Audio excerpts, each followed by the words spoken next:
the reality is that we are in a context where there's more and more social pressure.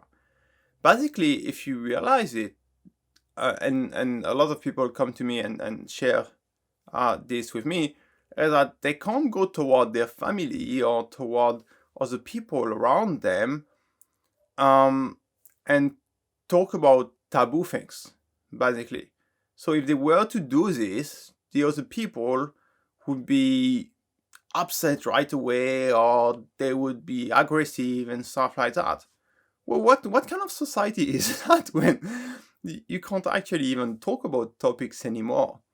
But this is important. This is the reality, right? I don't want to make abstraction of it. I don't want to hide it. This is the reality that we need to face, where you can't go toward people and talk about anything that you want to talk about. And so it's negative. It's negative because it gets you to think that there's topics you cannot talk to people about. And so what happens is that you restrain yourself. Sometimes you don't even go toward people to talk anymore because you are scared to frustrate the people. But I need to remind you that all those topics, be it defund the police, cancel culture, Black Lives Matters, equity, diversity, climate, vaccination, were introduced on purpose to divide the people. You may not share the same opinion as I have. You may not share what I'm saying right now, not have the same view, but I'm telling you what I think from my analysis of things doing change management for 25 years. I observe that some people introduce topics on purpose to polarize people, meaning that on a specific topic, someone will think yes and the other one will think no, but there won't be any gray area. And this is the key point.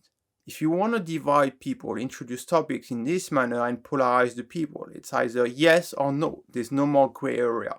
The fact that there's no gray area means there's nothing in the middle. There's no alpha yes, alpha no, means that there's no place for debate. This is what you need to understand. There's no place for debate. And this is done on purpose. When there's no place for debate, there is place for division, right? And if there's this place for division between the people, there is place for conquering them, for winning over the people. And that's why I'm telling you, it's just a strategy. But so we end up with a society highly polarized, meaning it's on many topics, people either think yes or no, but they don't talk to each other anymore. And as they don't talk to each other anymore, they adopt this polarization, or either I think yes or no, then it's actually hard to connect with the other people because you do not know what they think. And as you do not know what they think, you don't want to take any risk.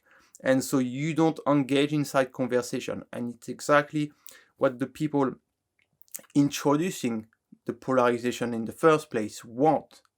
They do not want you to engage with other people and start debating. They don't want you to be in this gray area, right, in the middle, where it's half yes, half no. Why? Because you start talking with other people. You start realizing that actually we're not that divided. We think the same on many topics. We have actually similar values. Is that there was a topic introduced, and then we've been forced to being polarized and to think either yes or no, right? Once you understand the trick that has been played inside society, it's actually easier to connect with other people. And why do I say this? I say this because you should avoid to constantly think about what other people will think of what you say. Of course, I don't invite you to start the conversation with a topic that polarizes people. Do not go towards someone and say, I didn't get vaccinated and I think it's wrong to get vaccinated. If you start the conversation on that note with these statements, it's very likely that it will go nowhere. You can end up into polarization. The other person doesn't think at all like you do, and then the conversation is closed. So you may need to avoid a number of topics at the beginning, that's fine, but do not hesitate to engage in conversation with other people. It's important.